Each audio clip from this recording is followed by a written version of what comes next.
एक ऐसा इंजन जो सिर्फ हमारे भारत का ही नहीं बल्कि पूरे एरोस्पेस इंजीनियरिंग की दुनिया में हमारे गर्व का प्रतीक बन सके। भारत का अपना कावेरी जेट इंजन।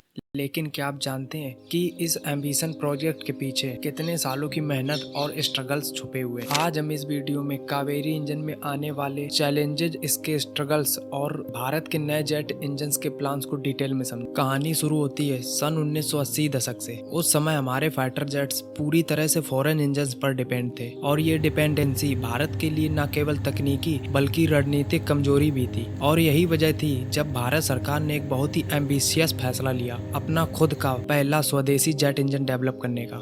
और इसी विजन के साथ डीआरडीओ के अंतर्गत आने वाले जीटीआरई ने एडवांस टेक्नोलॉजी और डेवलपमेंट सेंटर के अंदर एक कावेरी इंजन परियोजना शुरू की, जिसका लक्ष्य था एक ऐसा मॉडर्न टर्बोफैन इंजन बनाना जो पूरी तरह से भारतीय हो, हाई थ्रस्ट दे और फ्यूल एफिशिएंट भी रहे। और इस इंजन का नाम रखा गया कावेरी, जो कि हमारे दक्षिण भारत की पवित्र नदी से प्रेरित होकर नदी की तरह ही यह इंजन भी शक्ति और निरंतर प्रवाह का प्रतीक माना गया। कावेरी इंजन खास तौर पर भारत के लाइट कॉम्पैक्ट एयरक्राफ्ट तेजस के लिए डिजाइन किया गया था, जिसमें इंजीनियर्स ने हाई परफॉर्मेंस मटेरियल्स और एडवांस एरोडायनेमिक्स का यूज किया। इस प्रोजेक्ट के लिए सरकार ने शुरुआती बजट 386 करोड़ का आवंटित किया और बेंगलोर में जीटीआरई ने अपनी आधुनिक लैब स्थापित की। साल 1990 आते आते कावेरी इंजन के पहले प्रोटोटाइप टेस्ट बेंच पर आने लगे और 2003 में पूरे कोर इंजन का परीक्षण हुआ। लेकिन यह जर्नी आसान बिल्कुल भी नहीं थी, क्योंकि कावेरी इंजन के डेवलपमेंट के दौरान कई टेक्निकल चैलेंजेस सामने आए, जिसमें से पहला चैलेंज था इसका ओवरवेट डिजाइन होना। क्योंकि कावेरी का प्रोटोटाइप केबन का वजन लगभग 1423 किलोग्राम था, जबकि डिजाइन का एम सिर्फ 1100 किलोग्राम था। हालांकि बाद में इसे 1180 किलोग्राम तक कम किया गया, लेकिन फिर भी तेजस के लिए वजन 1100 किलोग्राम से अधिक रहा और यह अतिरिक्त वजन विमान की गतिशीलता और फ्यूल एफिशिएंसी पर असर डालता। और दूसरा चैलेंज था इनकम्प्लीट थ्रस्ट आउटपुट। किसी भी जेट इंजन की परफॉर्मेंस 3 मुख्य स्टेप्स पर निर्भर करती है। पहला, हवा का सही तरीके से कंप्रेशन होना। दूसरा, पूरी तरह स्थिर और कुशल कंबस्चन होना। और तीसरा, उच्च एफिशिएंसी वाला टरबाइन होना। और कावेरी इंजन में एयर फ्लो और कंबस्चन के बीच परफेक्ट बैलेंस नहीं बन पाया। इसीलिए 2011 तक यह इंजन सिर्फ 70 से 75 किलो न्यूटन थ्रस्ट और 2022 के एल्टीट्यूड टेस्ट में ड्राई थ्रस्ट लगभग 48.5 किलो न्यूटन और आफ्टर बर्नर थ्रस्ट करीब 70.5 किलो न्यूटन ही दर्ज किया गया। 49 से 51 किलो न्यूटन ड्राई थ्रस्ट और वेट थ्रस्ट आफ्टर बर्नर के साथ 81 से 85 किलो न्यूटन था।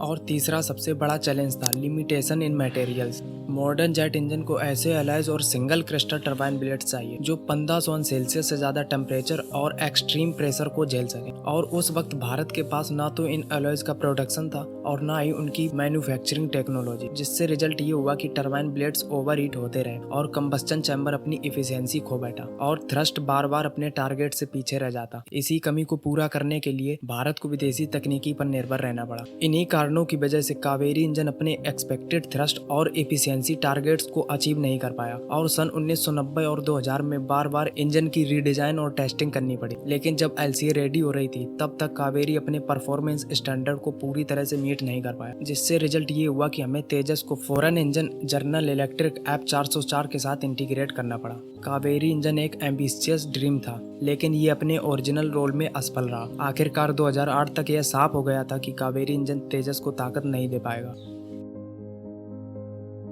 क्योंकि कावेरी प्रोजेक्ट से भारत को बहुत कुछ सीखने को मिला है, जिसमें हमारे इंजीनियर्स ने advance turbine materials, high temperature alloys और एयर फ्लो के डिजाइन में प्राइसलेस नॉलेज गेन की है। यह इंजन एक मशीन के रूप में शायद अपने टारगेट्स को मीट ना कर पाया हो, लेकिन एक फ्यूचर फाउंडेशन के रूप में इसने भारत के एरोस्पेस सेक्टर को मजबूत बना दिया और यही नॉलेज आज हमारे नए एरोस्पेस और डिफेंस प्रोजेक्ट में यूज की जा रही है। कावेरी इंजन की वजह से हमारे भारत के इंजीनियर्स को एक क्लियर अंडरस्टैंडिंग मिली है कि क्यों जेट इंजन डेवलपमेंट में दुनिया के टॉप कंट्रीज इतना इन्वेस्टमेंट करती हैं। और इसी सीख ने हमारे फ्यूचर रोड मैप को एक नया शेप दिया है और आज भारत का एरोस्पेस फ्यूचर पहले से कई ज्यादा ब्राइट लग रहा है। एचएएल और डीआरडीओ अब नए जनरेशन के फाइटर जेट और फाइटर प्रोपल्सन सिस्टम पर काम कर रहे हैं, जिसमें भारत के focus areas high thrust turbofan engine, adaptive cycle engine और स्टेल्थ कंपैटिबल प्रोपल्सन सिस्टम होंगे।